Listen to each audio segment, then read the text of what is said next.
काबिल रश्क है वो मोहब्बत जिसमें तुम किसी ऐसे शख्स को पालो जो तुम्हारे ईमान को मजबूती बख्शे और तुम्हें नेक बना दे।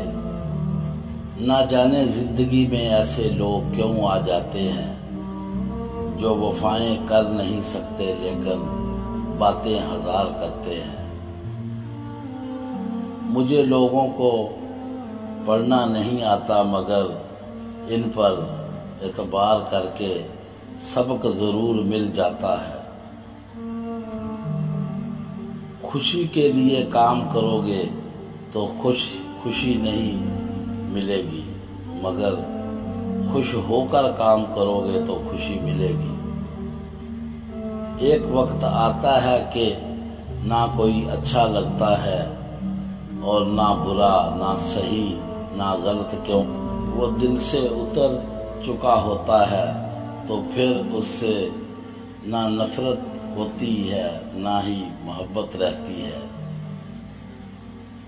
जिंदगी में सब लोग दोस्त का रिश्तेदार बनकर ही नहीं आते, कुछ लोग सबक बनकर भी आते हैं। वो शख्स कामयाब नहीं हो पाता जिसमें नाकामी का खौफ और कामयाबी से ज्यादा हो। सब्र रखो, हर चीज आसान होने से पहले मुश्किल होती है।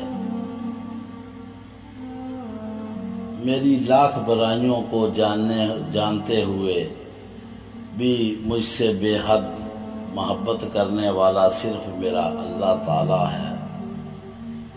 कामयाब लोग अपने फैसलों से दुनिया बदल देते हैं और कमज़ोर लोग दुनिया के डर से अपने फैसले बदल देते हैं। कितना ही खूबसूरत एहसास है कि हम किसी के से दिल की बात कहते हैं और वो सब कुछ जानते हुए भी हमारी बात सुनना नहीं चाहता है। दोस्तों, हमारी कहानी पसंद आए तो हमारे चैनल को सब्सक्राइब करें।